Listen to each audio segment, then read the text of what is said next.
প্রান্তিক জেলার সবচেয়ে গুরুত্বপূর্ণ একটা মানে পয়েন্ট হচ্ছে হিলি ল্যান্ড পোর্ট, যেখান দিয়ে প্রচুর শয়ে শয়ে কোটি টাকার বিজনেস হয়। এখানে 4 লেনের যে কাজটা, সেই কাজটা এখন পর্যন্ত আমাদের কাছে যতটুকু খবর আছে যে রাজ্য সরকার এখনো জমি অধিগ্রহণ করেওনি এবং দেয়নি, যার জন্য সেই জায়গাটা এখনো থমকে আছে।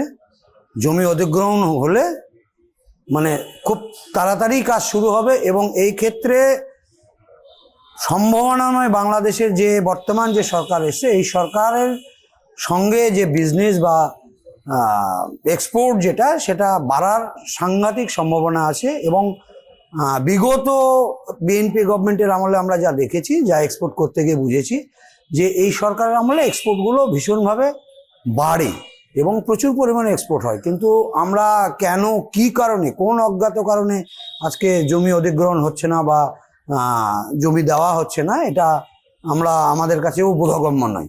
আমরা এ ব্যাপারে মানে অনেক চেষ্টা করেছি, অনেক জায়গায় গেছি, কিন্তু সেরকম কোনো সদর্থক আমরা কিছু এখনো পাইনি।